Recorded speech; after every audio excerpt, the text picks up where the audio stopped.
ओम गणेश। इस बार यह जो शनिवार दशहरा है, अब उस दशहरा में दोपहर के पश्चात 12:30 बजे के बाद से लेकर रात्रि काल तक इन 3 जगहों पर केवल एक एक दीपदान करने से भी विजय प्राप्त होता है, संकटों का निवारण होता है, नकारात्मक ऊर्जा का विनाश होता है, शत्रु बल क्षय होता है, शांत होता है और मनोकामना भी पूर्ण होती है। और वह 3 वृक्ष या पौधा या पेड़ क्या है, तो आज मैं वह आपको बताऊंगा और कैसे दिया करना है वो भी आपको बताऊंगा। तो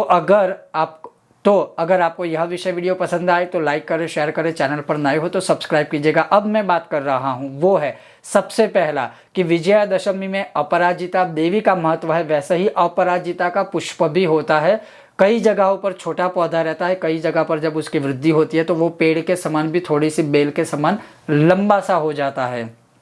तो आप पौधा बोले या पेड़ बोले, तो अपराजिता का अगर पेड़ या पौधा आपके पास है या अगर आपको कहीं दिख जाए तो उनके नीचे अर्थात उस पौधे या पेड़ के नीचे गौ माता के घी का, खड़ी या लेती कोई भी बात का, मिट्टी का दिया हो या कोई भी दिया हो, सिर्फ आपको दिया करना है और उस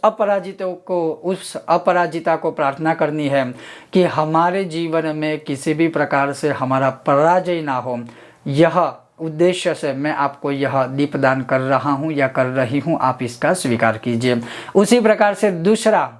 जो शमी वृक्ष है, तो शमी के वृक्ष के नीचे भी इसी प्रकार से गौ माता के घी का दिया प्रज्वलित करना है और ऐसे ही प्रार्थना करनी है कि शमी शमयते पापन, अर्थात हे शमी के वृक्ष, आप तो हमारे दुखों को, पापों को शमन करने वाले हो, तो अवश्य आप मेरे दुख को, दरिद्रता को, मेरे पापों को, मेरे महादोष को, जैसे शास्त्रों में लिखा है कि महादोष निवारण, मेरे महादोषों का निवारण कीजिए और मेरे द्वारा दिए गए इस दीपदान का आप स्वीकार कीजिए। और तीसरा जो पीपल का पेड़ है, क्योंकि शनिवार युक्त दशहरा है, विजयादशमी है, तो अगर आपकी कुंडली में शनि की दशा हो, 7.5 हो, शनि से पीड़ित हो या ना भी पीड़ित हो, फिर भी पीपल के पेड़ के नीचे अवश्य ही आप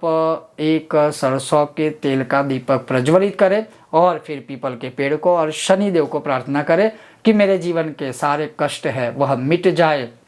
मेरे द्वारा पूर्व जन्म उपार्जित जो भी सारे पाप है, दोष है, कर्म है, उसका क्षय हो और मुझे शुभ फल प्राप्त हो। इसलिए मैं आपको यह दीपदान कर रहा हूँ या कर रही हूँ, आप इसका स्वीकार अवश्य कीजिएगा। बस इन 3 पेड़ों के नीचे सिर्फ एक एक घी का दान करना है और कुछ नहीं है, एक एक दीप दान करना है और कुछ भी नहीं है। बस ऐसा करने मात्र से भी अवश्य ही भगवान की कृपा प्राप्त होती है। जय माता दी।